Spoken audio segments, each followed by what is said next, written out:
자, 아까 이제 행정작용법이라는 게 행정주체와 행정객체 간의 공법 적용에 대한 권리 의무에 대해서 규율하는 법이다. 이렇게 이제 설명을 드렸는데요. 그리고 행정주체라는 것이 공법에 의해 공법 적용하는 사람으로서 국가, 그 다음에 공공단체로서 지방자치단체, 기타 공무원법인, 공무수탁사인이 있다고 했죠. 자, 그러면은 이거 또 관련돼 가지고 이제 또 설명을 좀 드릴게요. 뭐냐면 국가지자체는 이제 법인이잖아요.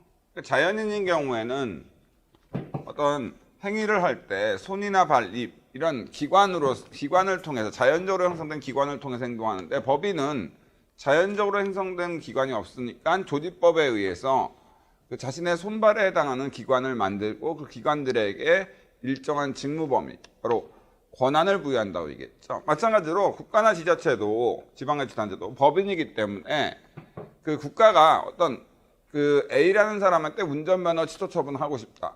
그러니까 그 도로교통법이라는 공법에 의해서 그런 운전면허 취소 처분이나 공법 적용하려면 운전면허 취소 처분 문서를 작성하고 거기에 사인해가지고 이렇게 문서를 송달해야 되는데, 실제로 국가라는 법인이 직접 나와서 작성하고 할 수는 없잖아요. 그러니까 자연인의 손발에 해당하는 게 필요하겠죠. 그래서 국가와 지자체는 행정조직법이라는 법에 의해서 자신의 손발에 해당하는 기관을, 국가지자체의 어떤 손발에 해당하는 기관을 행정기관입니다. 라고 합니다. 행정기관을 만들고 행정기관에게 일정한 직무 범위, 바로 그 일정한 직무 범위가 바로 권한이죠. 권한을 부여합니다. 국가와 지자체라는 법인은 어떤 그 행위를 하기 위해서 자신의 손발에 해당하는 기관이 필요하기 때문에, 그리고 행정조직법이라는 법을 통해서 자신의 손발에 해당하는 기관, 바로 행정기관을 만들고 그런 행정기관에게 일정한 직무 범위, 바로 권한이라는 걸 조직법에 의해서 부여를 해요. 자, 그러면은 일단 행정기관, 이 조직법상 의미의 행정기관은 국가나 지자체라는 법인, 권리 의무를 가질 수 있는 법인의 손발에 해당하기 때문에 행정기관은 사람이 아니에요. 그러므로 사람만 가질 수 있는 권리 의무를 가질 수가 없는 거죠. 이 국가나 지자체의 어떤 손발에 해당하는 행정기관은 국가나 지자체의 손발에 해당할 뿐이기 때문에 그 사람이 아니므로 권리 의무를 가질 수 없습니다. 그러니까 행정기관이 행정조직법에 의해서 부여받은 권한, 직무 범위 내에서 어떤 권한을 행사했다. 거기에 따른 권리 의무는 행정기관이 사람이 아니므로 행정기관이 소속된 국가나 지자체한테 기속이 돼요.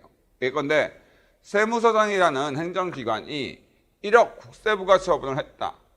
거기에 따라서 1억이라는 돈이 기속되는 것은 세무서장이라는 것은 기관이기 때문에 사람이 아니므로 세무서장한테 기속되는 게 아니라 세무서장이라는 행정기관이 소속되어 있는 국가라는 법인한테 기속이 되는 거죠.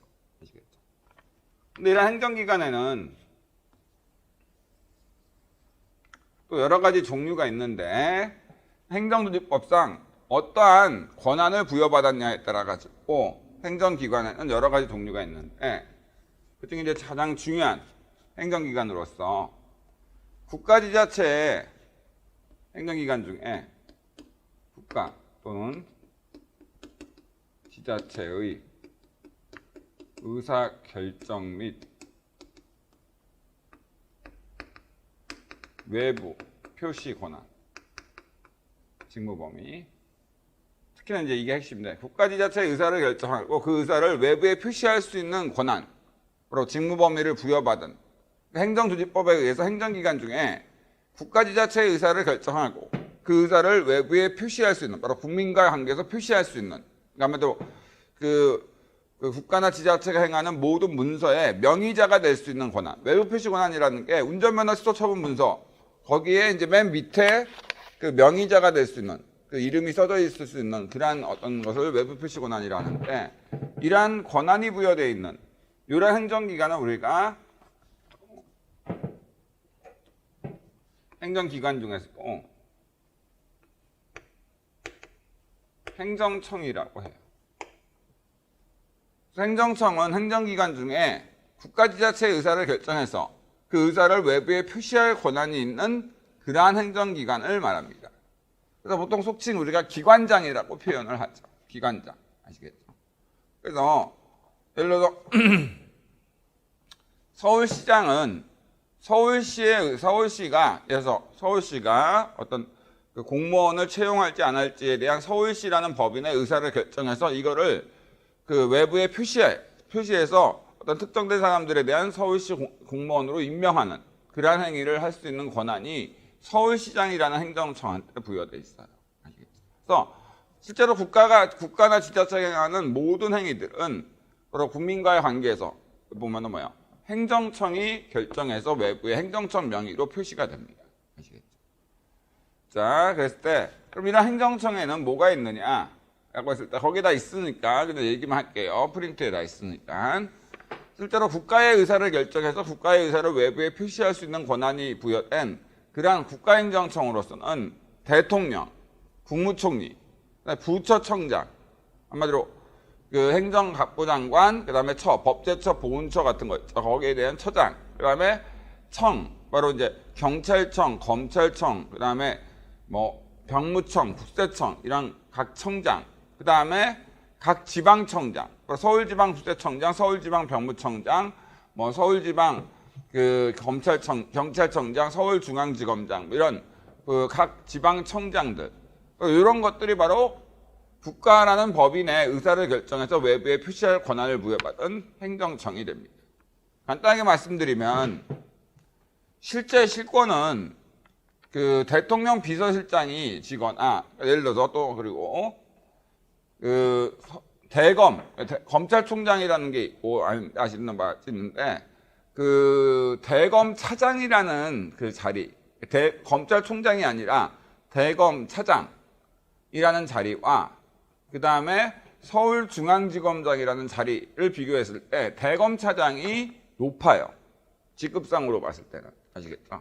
그러나 실제 실권은 누가 지고 있는가? 서울중앙지검장이라는 바로 그 서울의 어떤 강남이나 이런 대부분의 서울 지역 내에서 어떤 국가를 대표해서 그 사람을 수사할지 기소할지에 대한 의사를 결정하고 그 의사를 외부에 표시할 수 있는 권한은 서울중앙지검장이라는 행정청한테 있거든요. 그렇기 때문에 예컨대 어떤 강남 쪽이나 이런 그 지역에서 용산이나 이런 지역에서 서울중앙지검에 관할권이 있는 그런 지역 내에서 어떤 A라는 사람이 살인을 했어. 그렇다 하더라도 그런 살인 행위에 대해서 구속영장, 그 사람을 구속영장을 청구할지 안 할지에 대해서 국가를 대표해서 의사결정할 권한은 서울중앙지검장한테 있습니다. 아무리 살인했다 하더라도 여기에 대해서 이 사람은 국가를 대표해서 구속영장 청구 안 할래 라고 해버리면 아무리 경찰이 그 사람을 수사하고 하더라도 구속영장은 발부가 안 되는 거예요. 아시겠죠? 그래서 보통 실제로 정권이 교체가 됐을 때, 대통령이 교체가 됐을 때 가장 먼저 하는 것 중에 하나가 서울에 이제 보통 많은 그 중요한 것들이 많이 있으니까 서울중앙지검장, 그 다음에 서울국세청장, 그 다음에 서울지방경찰청장 요 세 자리는 꼭 그 대통령이 가장 신임하는 그러한 사람들을 임명을 합니다. 아시겠죠? 그래서 예를 들어서 요즘에는 안 그렇긴 하겠지만 요즘에는 안 그런다 이건 보장할 수는 없겠지만 요즘에는 잘 그러진 않아요. 아시겠죠? 어느 당이 되던 간에 요즘에는 잘 그러진 않지만 예를 들어서 어떤 기업이 서울에 본사를 갖고 있는 기업이 마음에 안 들어. 얘가 자기 정책에 어떤 반대하는 어떤 행위들을 많이 해. 어떤 그 회사가. 그럼 이런 경우 대통령이 넌지시 서울중앙지검장한테 제 그 대표이사나 이사를 형사적으로 문제가 있는지 한번 해봐. 수사나 기소해봐. 이렇게 얘기하고 서울국세청장한테 한번 털어봐. 국세 세무조사에서 한번 털어봐. 털어서 먼지 안 나는 사람은 거의 없어요. 아시겠죠? 털어서 먼지 안 나시는 분들은 성인군자입니다. 진짜 대단하신 분들이에요. 아시겠죠? 그러니까 예를 들어서 사람이 털다 보면은요, 다 그 어느 정도의 먼지는 있어요. 아시겠죠? 그래서 이제 왜 어떤 분들이 가끔씩 표적 수사다, 이건 정치적인 수사다, 이런 얘기 하는 때가 있는데, 어떤 분들이 이제 지가 잘못해놓고 라고 하는 얘기 하시는 분들이 있긴 해요. 근데 그런 경우가 있긴 있어요. 뭐냐면은, 예를 들어서 A 기업부터 100개의 기업이 똑같은 위반 행위를 사실은 똑같이 관행적으로 해왔어. 위법 행위를. 근데 국세청이 세무조사나 중앙지검장, 서울중앙지검이 지검장이 뭐예요? 수사를 해가지고 범법 행위를 A만 밝혀서 A만 기소하고 A한테만 추징세부가 한다. 그럼 이거는 사실은 문제가 있긴 하죠. 자, 어쨌든 그렇습니다. 어쨌든 행정청은 바로 행정기관, 공무원들한테는 꽃이에요. 그렇죠? 그렇기 때문에 비록 그 직급은 낮다 하더라도 서울중앙지검장이라는 행정청은 서울의 대부분 어떤 강남이나 이런 그 용산이나 어떤 서울의 그 많은 지역에 대해서 어떤 국가의 어떤 수사와 기소에 대한 의사를 결정하고 구속영장에 대한 의사를 결정하고 외부에 표시할 권한이 있기 때문에, 그러기 때문에 행정청이 굉장히 중요하고 의미가 있습니다. 그 다음에 행정기관 중에 국가지자체에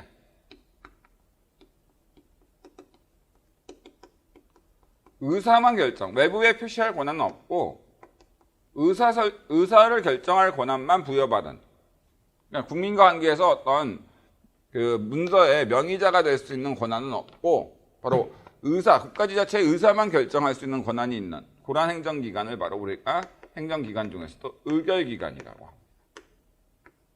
의결기관의 대표적인 예가 지방의회, 서울시의회라든지 또는 징계위원회 같은 게 있는데, 예를 들어서 서울시의회는 서울시라는 법인이 무상급식을 할지 안 할지를 의결을 통해서 조례로 결정할, 의사결정, 서울시가 무상급식 할지 안 할지에 대한 의사를 결정할 권한은 있어요.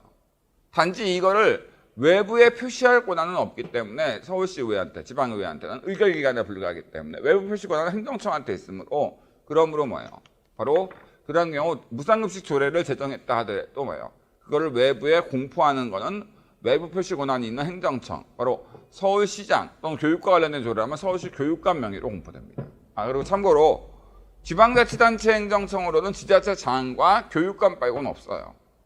그렇기 때문에 서울시의 의사를 결정해서 외부에 표시할 권한은 원칙적으로 서울시장이라는 행정청한테 있고, 단지 교육과 관련돼서 서울시 의사를 결정해서 외부에 표시할 권한은 서울시 교육감한테 있습니다.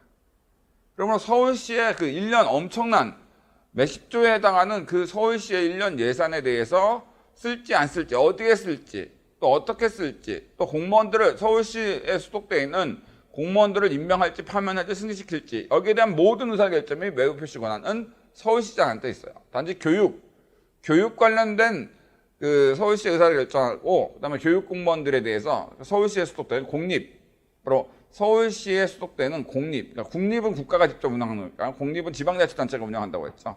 공립 초중고등학교 교사들의 생사여탈권, 바로 승진, 임용, 파면 모든 권한은 서울시 교육감이라는 행정청한테 부여되어 있습니다. 그래서 그렇기 때문에 지자체 장관과 교육감은 워낙 그 지자체 의사를 결정해서 외부에 표시할 권한이 막강하기 때문에, 그래서 실제로 주민들이 선거를 통해서 뽑는 거죠. 자, 그 다음에 보세요. 그래서 실제로 지자체장이 예전에는 국회의원보다 훨씬 낮은 거라고 생각했는데, 요즘에는 구청장이 오히려 국회의원보다 훨씬 더 권한이 막강하다. 관악구의 엄청난 예산에 대한 의사결정이 외부 표시 권한이 있으니까 엄청 막강하다라고 생각해서 요즘에는 국회의원 못지않게 구청장 이런 것도 되고자 했죠. 서울시장이야 논의할 필요도 없는 거고. 아시겠죠? 됐습니다. 그 다음에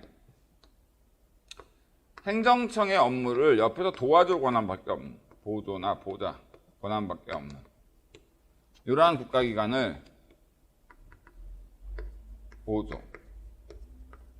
보좌기관이라고 하죠. 차관, 차관보, 차장, 국장, 실장, 우리가 얘기하는 그런 것들은 뭐 대검차장이다. 그러면 검찰총장이라는 행정청의 의사를 결정하고 외부에 표시하는 행정청의 업무를 옆에서 그냥 보조할 권한밖에, 옆에서 도와줄 권한밖에 없어요. 아시겠죠? 또 대통령 비서실장은 대통령이라는 행정청의 어떤 그 업무를 추진하는 데서의 업무를 옆에서 보조나 보조할 권한밖에 없지, 대통령 비서실장이 대한민국이란 법인의 의사를 결정해서 외부에 표시할 권한은 인정되지 않습니다. 아시겠죠? 의사결정 권한도. 그러니까 근데 대부분의 결국 이제 공무원들이 뭐예요? 보조나 보좌 기관이 되는 거죠. 여기서 이제 좀 더 빛을 발하시면 이제 행정청이 될 수 있는 거죠.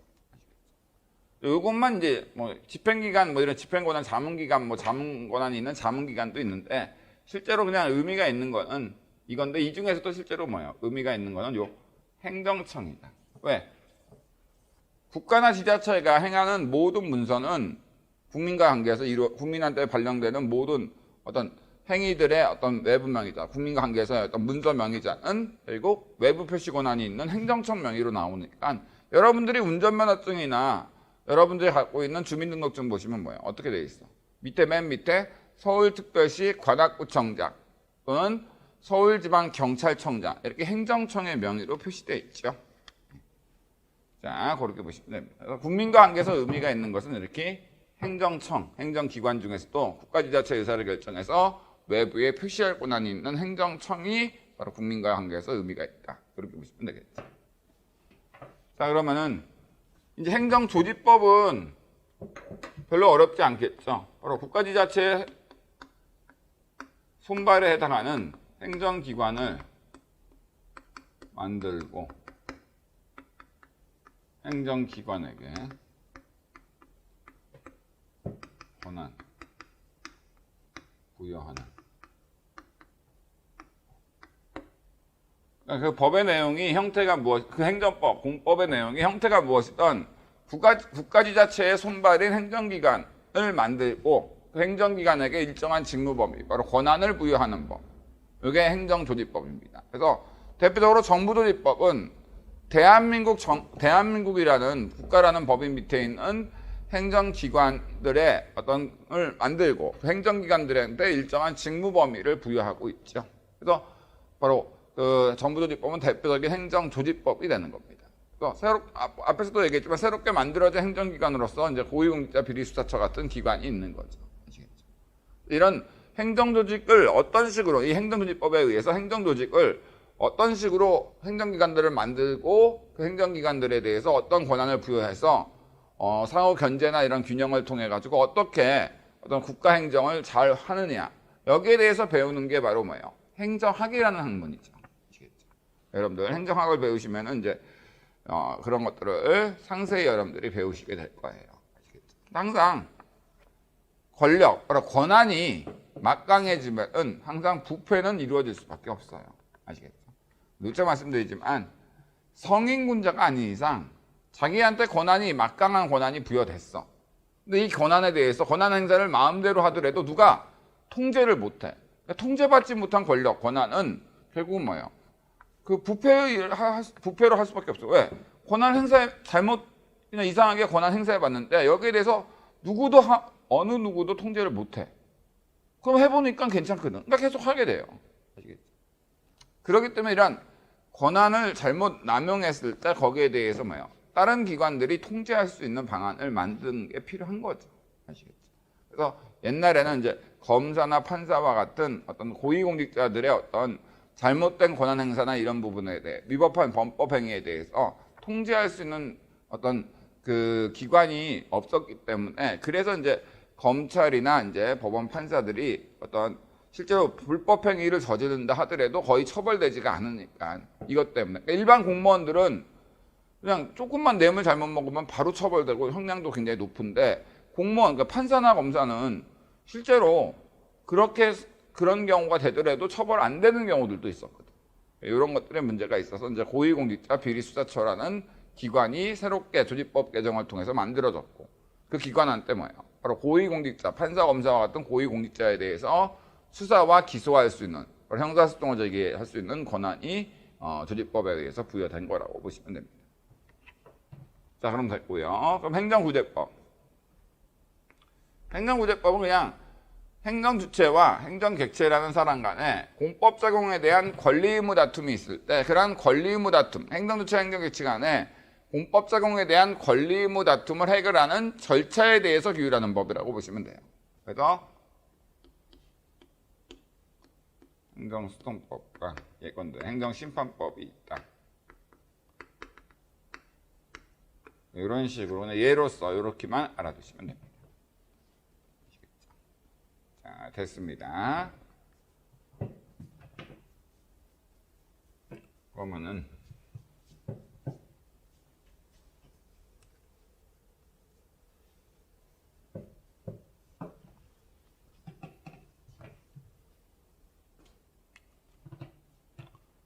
자, 이제 세 번째로 행정법 관계에 대해서 한번 보도록 할게요. 거기 4페이지에 있는데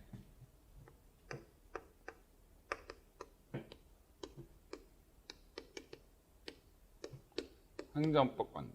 행정법이 공법이랑 동일한 언어니까 행정법 관계는 공법 관계라고 생각하시면 될 것 같아요.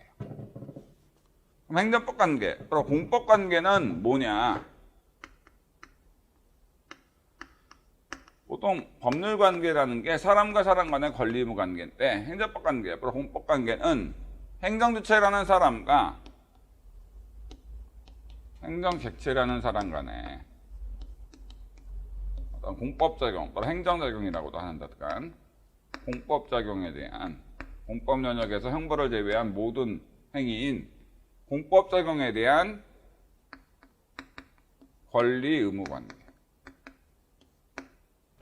행정주체라는 사람과 공법에 의해 공법작용을 하는 행정주체라는 사람과 행정객체라는 공법작용의 상대방인 행정객체라는 사람 간의 공법작용에 대한 권리 의무 관계. 이게 바로 행정법 관계라고 보시면 돼요. 이게 바로 공법 관계, 행정법 관계죠. 근데 이 공법 관계에는 그 공법 작용이 무엇이냐에 따라서 두 가지로 구분되거든요. 그 공법 작용이 강학상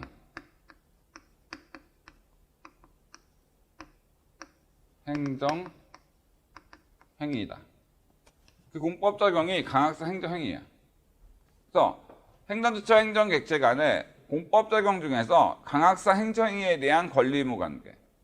앞으로 이제 행정행위를 여러분들이 이해하기 편하게, 적기 편하게 VA라고 하면 원래 VA가 아닌데 약간 VA라고 할게요. 약간 VA라고 제가 표시하면 이건 강학상 행정행위라고 보시면 돼요. 그래서 행정주체, 행정객체 간의 공법 작용에 대한 권리 의무 관계 중에서 그 공법 작용이 강학상, 학문상 행정행위라서 행정주체와 행정객체 간의 강학상 행정행위에 대한 공법 작용 중에서 또 강학상 행정행위에 대한 권리 의무 관계. 이거를 우리가 보통 권력 관계라고 해요.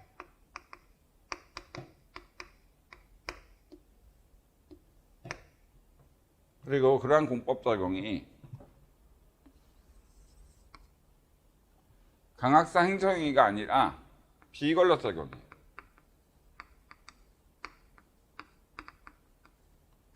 비권력 작용에 대한 행정주체, 행정객체 간의 비권력 작용에 대한 권리 의무 관계. 이거는 이제 같은 공법 관계를 했고 비권력 관계 또는 뭐 단순 국공 관계 뭐 이렇게 관리 관계라고도 옛날에는 표현하기도 하고 했어요. 그래서 그 공법 작용이 강학상 행정행위라서 행정행위에 대한 권리 의무 관계다. 이러면 이걸 우리가 권력 관계라 하고 그 공법 작용이 강학상 행정행위가 아닌 비권력 작용이라서 행정주체, 행정객체 간의 비권력 작용에 대한 권리 의무 관계다. 이거는 우리가 비권력 관계라고 합니다. 근데 한마디로 공법 작용 내에는 공법 영역에서의 모든 활동인 공법 작용에는 강학상 행정행위와 이제 비권력 작용으로 이제 나눌 수가 있는 거죠.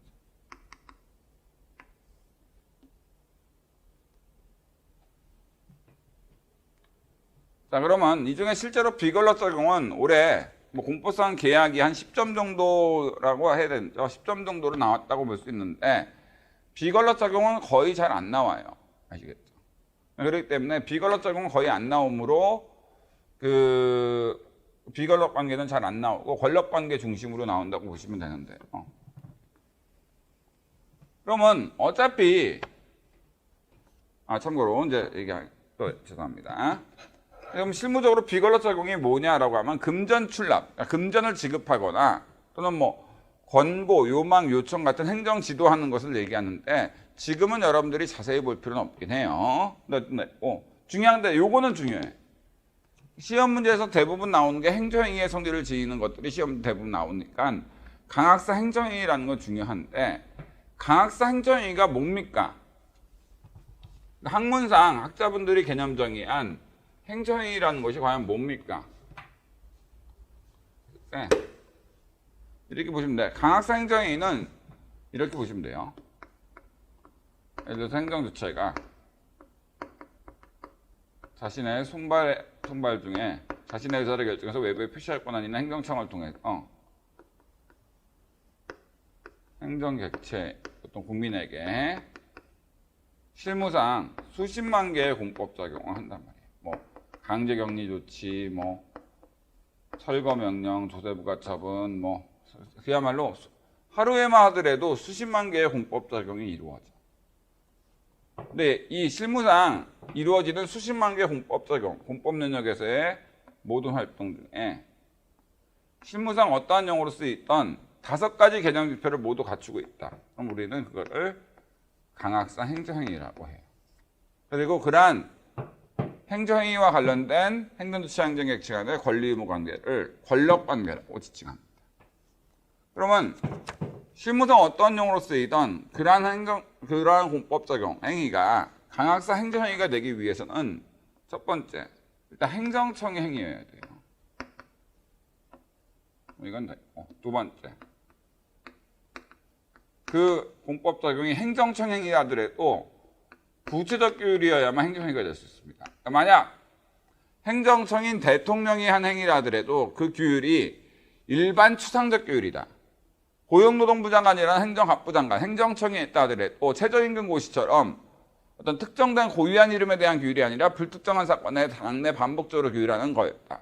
이런 경우에는 구체적 규율이 아니라 추상적 규율이기 때문에 추상적 규율, 이거는 이제 행정입법이지 행정행위가 될 수 없어요. 그러니까 행정행위가 되려면 실무상 어떤 용어 쓰였던 당행위가 행정청의 행위여야 될 뿐만 아니라 and 구체적 규율이어야 돼. 뿐만 아니라 행정청 행위이고 구체적 규율일 뿐만 아니라 and 공법에 근거한 공법작용이어야 돼. 그렇기 때문에 민법이라는 사법에 근거한 사법작용은 강학사 행정행위가 될 수가 없습니다.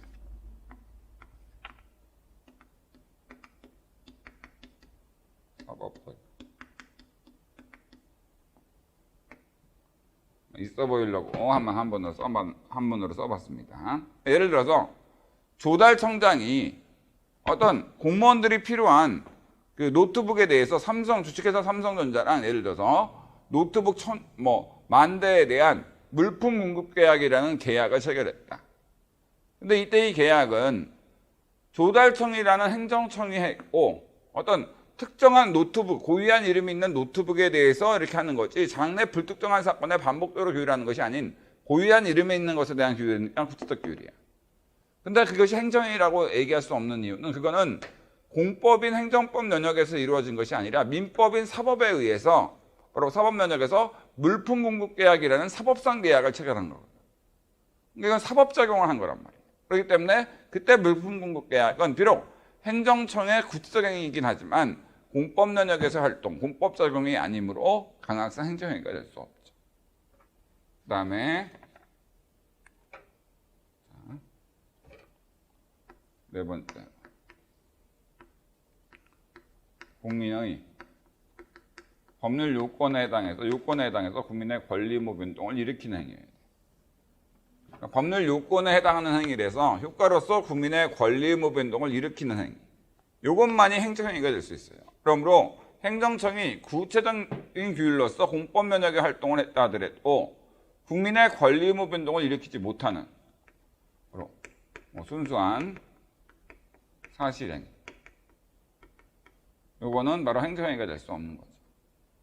예컨대 자, 방역지침 만약 뭐 질병관리본부청장이 어떤 특정한 회사한테 방역지침 준수 권고를 했다. 그 권고가 과연 행정행위인가 했을 때 먼저 그 용어가 어땠던 간에 행정청인 질병관리본부청장의 행위고, 두 번째 어떤 특정된 기업, 고유한 이름이 있는 기업에 대한 규율로서 특정된 사건에 대해서 일시적으로 규율하는 것이므로 불특정한 사건의 장래 반복적 규율이 아니니까 구체적 규율 말고, 또 감염병 예방과 관련된 법률, 감염병 예방 및 관리에 관한 법률이나 공법 영역에서의 활동이기 때문에 공법 적용도 맞아. 단지 이게 행정행위라고 볼 수 없는 건 감염병 예방에 관한 법률, 예방 및 관리에 관한 법률 어디에도 방역지침 준수 권고를 요건으로 해서 효과로서 그 권고를 준수해야 될 의무가 발생하도록 그 법률 요건으로 규정되어 있지 않아. 그러니까 바로 방역지침 준수 권고라는 그 권고라는 행위를 요건으로 해서 효과로서 준수해야 될 의무가 발생하도록 법에 규정되어 있지 않아요. 그러면 그건 법에 규정된 요건에 해당하는 행위가 아니므로 효과인 권리부 변동을 일으키지 못하죠. 그러니까 행정행위가 아닌 거죠. 거기에 비해서 만약 질병관리본부청장이 어떤 특정한 기업체에 대해서 뭐 집합금지 명령이나 이런 걸 했다. 영업시간 제한 조치라는 행정행위 그걸 했다. 그러면 행정처행이고, 특정된 기업이라는 어떤 일시적 사회적 규율로서 구체적 규율이고, 공법 적용이고, 그럼 뭐예요? 감염병 예방에 관한 법률을 보면은 집합금지 명령이라는 것이 있으면 그것을 요건으로 뭐예요?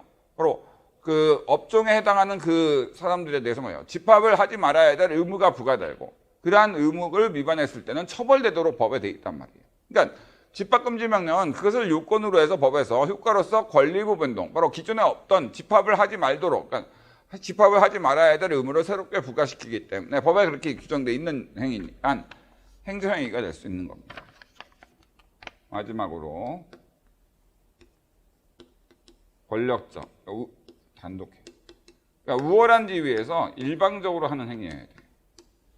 그러므로 전문직, 계약직 공무원 채용과 같은 우월한 지위가 아니라 대등한 지위에서 비권력적으로 하는 비권력 적용은 강학사 행정행위가 될 수가 없어. 그러니까 요거는 여러분들이 여기 이제 프린트에 다 있으니까 밑에 이제 그 각주 2번에 있으니까 여러분들이 그 행정행위의 개념증표 요 5가지는 꼭 외워두시면 될 것 같아요. 그래서 실무적으로는 보통 이제 처분이나 명령, 철거 명령, 조세부가 처분, 그 다음에 뭐 자가격리 조치, 긴급재난금 지원 결정, 이렇게 처분, 명령, 조치, 결정 이런 식으로 끝나는 행위들이 많은데 행정행위는. 근데 하여튼 실무상 어떤 용어로 쓰이든 상관없이 이 5가지 개념지표를 모두 갖추고 있다. 그럼 우리는 그거를 강학사 행정행위라 하고, 그다음 행정행위와 관련된 행정주체와 행정개체 간의 권리 의무 관계, 이거를 우리가 권력관계라고 한다. 이거를 유념하시면 되겠습니다. 자, 됐죠? 그래서 실제로 횡단보도 설치 이거는 강학사 행정행위입니다. 왜? 일단 각 지방 경찰청장이나 시장군수구청장이 설치하기 때문에 행정청이 행하는 게 분명하고, 동작구 노량진동 몇 번지 어떤 특정한 고유한 이름이 있는 장소에서 규율하는 거지 장래 불특정한 사건에 대해 장래 반복적으로 규율하는 게 아니므로 구체적 규율이고, 도로교통법이나 도로법이라는 공법에 근거한 공법 적용이에요. 횡단보도가 설치되면 도로교통법에서 그것을 요건으로 해서 효과로서 뭐예요? 일단 멈춰야 될 법적 의무가 운전자들한테 새롭게 발생합니다. 그러니까 그래서 횡단보도 위에 사고인 경우 뭐예요? 10대 범죄에 해당해서 뭐예요? 보험 처리가 된다 하더라도 형사처벌을 받게 되죠. 횡단보도 위에 사고인 경우. 물론 신호등이 있는 횡단보도는 신호등이 우선합니다. 근데 신호등 없는 횡단보도 있잖아요. 신호등 없는 횡단보도에서는 무조건 멈춰야 될 의무가 있어요. 운전자들은. 그러니까 만약 신호등 없는 횡단보도에서 멈추지 않고 가다가 갑자기 사람이 뛰쳐나와서 사람을 치여서 다치게 했다. 이러면은 운전자 과실이 돼요. 운전자가 거의 100% 과실이라고 보시면 돼요. 아시겠죠? 왜? 도로교통법 횡단보도 설치가 되면 그걸 요건으로 해서 효과로서 일단 멈춰야 될 의무가 발생하도록 운전자한테는 규정되어 있기 때문에 그래요. 권력적 단독행위. 횡단보도 설치할 때 뭐 땅이랑 대등한 지위에서 땅이랑 합의해서 하는 거 아니잖아요. 행정청이 우월한 지위에서 일방적으로 설치해버리니까 권단이 맞습니다. 횡단보도 설치는 이 5가지 개념지표를 모두 갖추고 있으므로 행정행위가 되는 거예요. 근데 어쨌든 간에 어떤 행정주체 행정개체 간의 공법 적용에 대한 권리 의무 관계, 이게 공법 관계고, 그 공법 관계 중에 그 공법 적용이 강학사 행정행위에 해당하면은 행정행위에 대한 권리 의무 관계는 우리가 권력 관계를 하고, 그 공법 적용이 강학사 행정행위가 아니라 비권력 적용이면은 비권력 적용에 대한 권리 의무 관계는 우리가 비권력 관계라고 하는데, 좋습니다. 그런데 도대체 이 둘 다 어차피 공법 적용에 대한 권리 의무 관계, 공법 관계라는 건 똑같은데 굳이 권력 관계, 행정행위에 대한 권리 의무 관계와 비권력 적용에 대한 권리 의무 관계, 이 양자를 구별할 일이 있느냐? 둘 다 원래 공법 관계는 똑같은데 구별할 일이 있으니까 하겠죠. 가장 중요한 것은 뭐예요?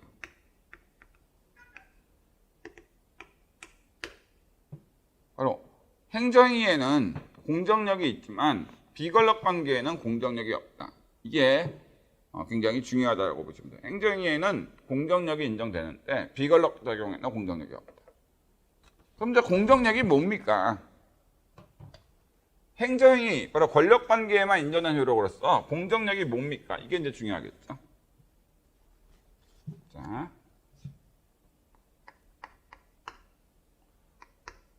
원칙이라고 해야 되죠. 원칙적으로 강행법규 위반, 그러니까 법에 위반되는 위법이 있으면은요, 그러면은 무효가 되는 게 원칙이에요. 법에 위반된 강행법규 위반의 위법이 있으면 당연히 법에 위반됐으므로 법의 그러니까 무효할 때 효는 효과, 권리 의무 변동이란 효과를 의미하는 거니까 무효, 없을 무자 효과니까 바로 권리 의무 변동이란 효과가 발생하지 않는다, 없다는 거예요. 무효. 근데 위법이 되면은 무효가 되는 게 원칙이야. 왜? 예를 들어서 그 어떤 계약을 그 금전 소비 대차 계약, 그러니까 돈을 빌리는 계약을 체결했어. 근데 도박 자금으로 돈을 빌리는 계약을 체결했다. 자, 이런 경우에는 민법 103조 반사의 질서 위반 행위로서 위법하거든요. 그러면은 법에 위반된 도박 자금을 빌리는 행위는 법에 위반된 위법한 행위이기 때문에 뭐예요? 당연히 법에 위반됐는데 그 위반된 행위에 대해서 뭐예요? 그 권리, 법에 의해서 보호되는 권리나 법에 의해 부과되는 의무가 발생할 수 있겠습니까? 당연히 발생 안 해요. 그러니까 도박 자금을 빌리는 행위는 법에 위반된 민법 103조 반사의 질서 행위 위반으로 위법하기 때문에 당연히 뭐예요? 무효가 돼서 도박 자금을 빌린 사람은 갚아야 될 의무가 없고 도박 자금을 빌려준 사람은 뭐예요? 돈 달라고, 빌려준 돈을 달라고 요구할 수 있는 권리가 없습니다. 아시겠죠? 도박 자금은 마음껏 빌려도 된다. 제가 항상 강의 시간에 얘기하죠. 단지 뭐예요? 사실상 그 자연인의 지위가 소멸될 수 있다. 왜? 뭐 사실상 그 애들이 빌려준 놈들이 조폭이나 뭐 이런 애들이 많이 있으니까. 그러니까 도박 자금은 빌릴 생각도 하지 마시고. 아시겠죠? 제가 누차 말씀드리지만, 그러니까 도박 자금이나 도박이나 마약 이거는 해서는 안 돼요. 아시겠죠? 사람이 어떤 어디에 뭐 푹 빠져서 이렇게 취미생활이나 이런 거 하는 거야 상관이 없는데 게임도 할 수 있고 다 해요. 근데 도박이랑 마약은 끊기가 힘들어. 이거는 본인의 의지로 끊는다. 의지로 잘 안 끊어져요. 아시겠죠?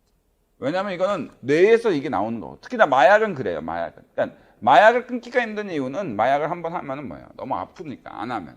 아시겠죠? 자, 어쨌든 됐습니다. 일단 원칙적으로 법에 위반된 위법이 있으면 무효가 되는 게 원칙이에요. 단지 예외적으로 이제 공정력이 있는 건데요. 행정행위에만 있는 거예요. 공정력이라는 게 뭐냐? 행정행위는 위법하더라도 그 위법이 중대, 명백하지 않는 한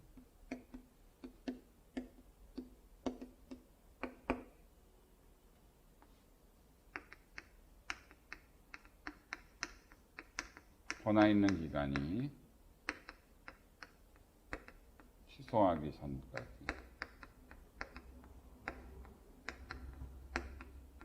유효합니다. 원래 일반적으로 비권력 적용이나 사법 적용은 위법만 있으면 무효가 되는데 행정행위에는 공정력이 있는데 그게 뭐냐? 행정행위는 법에 위반된 강행법규 위반의 위법이 있더라도 그 위법이 중대 명백한 위법이 아닌 한 권한 있는 기간이 취소하기 전까지는 유효하게 통용돼요. 행정행위는 위법이 있더라도 그 위법이 중대 명백한 위법이 아닌 한 권한 있는 기간이 취소하기 전까지는 위법한데도 유효하다는 거죠. 원래 비권력작용이나 사법작용은 위법만 있으면 그 위법이 중대명백하지 않더라도 무조건 무효인데 행정행위는 그 위법이 중대명백하지 않으면 유효하다는 거야. 위법한데도. 바로 이게 공정력이라고 보시면 돼요. 하나하나씩 분석하면 행정행위는 위법하더라도 그 위법이 중대명백하지 않는 한. 근데 반대로 얘기하면 뭐예요? 행정행위의 위법이 중대명백한 위법이면 행정행위도 처음부터 무효라는 거죠. 근데 그럼 행정행위 위법이 중대하고도 and 일반인의 관점에서 명백한 경우는 사실 공무원들이 그렇게 법을 잘 안 배우신 게 아니기 때문에 거의 없어요. 가끔씩 있긴 하지만 그렇게 많지는 않습니다. 행정의 위법이 그 일반인의 관점에서도 명백한, 중대하고도 명백한 경우는 그렇게 많지 않다. 거의 없다라고 보시면 될 것 같아요. 근데 행정의 위법이 있을 때 그 위법, 법에 위반된 위법이 있더라도 중대명백한 위법이 아니다. 그러면 권한 있는 기간이 취소하기 전까지 유효하다. 이 얘기는 뭐예요? 권한 있는 기간이 취소하면은 중대명백한 위법이 아니래도 뭐예요? 무효가 된다는 얘기죠. 권한 있는 기간이 취소하기 전까지 유효하다는 것은 행정행위 위법이 중대명백하지 않더라도 권한 있는 기간이 취소해버리면 당해 행정행위가 무효가 된다는 거죠. 그럼 이때 권한 있는 기간이 뭐냐? 당해 행정행위를 취소할 수 있는 권한 있는 기간은 처분청. 그러니까 이거는 행정행위를 한 행정청을 말해요. 예를 들어 A한테 운전면허 처분을 만약 서울지방경찰청장이 했다. 그럼 서울지방경찰청장이 운전면허 처분이라는 처분을 한 행정청이니까 처분청이 돼요. 그 다음에 취소심판, 국민이 제기하는 취소심판을 맡은 행정심판위원회. 이것도 행정부에 소속되어 있는 행정청인데 취소심판을 맡은 행정심판위원회. 그 다음에 취소소송이라는 취소소송 맡은 소송은 이제 법원이 관할하니까 행정법원. 그래서 권한 있는 기간이라는 건 처분청과 취소심판 맡은 행정심판위원회, 줄여서 행심이라 할게요. 취소소송 맡은 행정법은 말하고 이때 취소는 권한 있는 처분청이 하는 취소가 직권취소라 하고 권한 있는 행심위, 취소심판 맡은 행심위가 하는 취소를 취소재결이라 하고 권한 있는 취소소송 맡은 행정법원이 하는 취소를 취소판결이라고 합니다. 권한 있는 기간이 취소하기 전까지는 행정행위는 권한 있는 처분청, 취소심판 맡은 행심위, 취소소송 맡은 행정법원이 직권취소, 취소재결, 취소판결을 하기 전까지 이 셋 중에 어느 하나 하기 전까지는 행정행위는 위법이 있더라도 중대명백하지 않은 한 유효하게 통용돼요. 이게 바로 공정력입니다. 근데 왜 행정행위에는 공정력이라는 효력이 인정되느냐? 왜? 그거는 바로 그 법적 안정성, 행정의 실효성 확보, 공익을 위해서 인정되는 건데 예를 들어서 자, 그 질병관리본부청장이 지금 4단계를 해야 될 상황이라서 어떤 영업시간 제한 조치라든지 뭐 집합금지 명령 같은 걸 내렸어. 근데 내리는데 약간의 절차를 제대로 거치지 않은 중대명백하지 않은 약간의 위법이 있긴 해. 그 행정행위에. 집합금지 명령이라 합시다. 집합금지 명령에 약간의 위법이 있어. 근데 위법이 약간의 있다고 중대명백한 위법이 아닌데 약간의 위법이 있는데도 불구하고 그것이 무효라고 판단해서 국민들이 위법만 있으니까 무효다라고 해서 집합금지 명령 어기고 막 집합을 하고 하게 되면 어떻게 돼? 그러면 코로나19의 확산을 막을 방법이 없게 되잖아. 그렇기 때문에 일단 행정행위는 위법이 있다 하더라도 그 위법이 중대명백한, 동사무소 동장이 계엄 선포한 것처럼 중대명백한, 누가 봐도 행정행위가 위법하다는 걸 명백히 알 수 있는 그런 동사무소 동장이 계엄 선포한 정도가 아니라면 위법이 있다 하더라도 일단 뭐예요? 중대명백한 위법이 아니니까 권한 있는 기간이 취소하기 전까지는 뭐예요? 일단 국민들한테 유효하게 통용시켜서 국민이 그 행정행위를 따르게 하고 그래서 공익을 실현시키도록 하되 만약 그 행정행위에 위법한 그렇지만 유효한 행정행위로 인해서 권리를 침해받은 국민이 있으면은 그 위법한 행정행위에 대해서 뭐예요? 권한 있는 기간에 행정심판위원회에 취소심판을 제기하거나 행정법원에 취소소송 제기해서 취소재결 취소판결을 통해서 당해 행정행위를 무효로 만들어서 그래서 자신의 침해된 권리를 구제받을 수 있도록 하는 제도를 채택한 거라고 보시면 돼요. 보시겠죠? 자, 그래서 실제로 그러면 어떻게 이루어지는가? 행정행위와 관련돼서는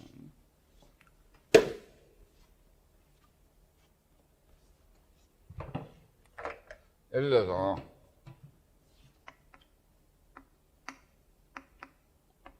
철거 명령이나 행정행위가 있으면 법에서 철거 명령 요건으로 효과로서 철거 의무가 부과돼. 철거 의무 불이행이 있으면은 이 철거 의무 불이행이라는 대치소사기 의무 불이행이 있으면은 효과로서 원래 이게 대집행이라고 해서 4가지 처분이 있는데 여러분 지금은 복잡하니까 그냥 강제철거라고 할게요. 강제철거. 강제철거 행위를 할 수 있도록 행정청이 할 수 있도록 돼 있어. 법에 이렇게. 근데 A가 있는데 국가행정청이 국토교통부 장관이란 행정청이 A가 이제 건물이 있는데 여기에 대해서 이제 철거 명령을 했어. 근데 이 철거 명령이 위법하긴 하지만 중대인맥한 위법은 아니에요. 그럼 행정행위는 위법이 있더라도 공정력이 있기 때문에 중대인맥한 위법이 아닌 한 권한 있는 기간이 취소하기까지는 유효하잖아.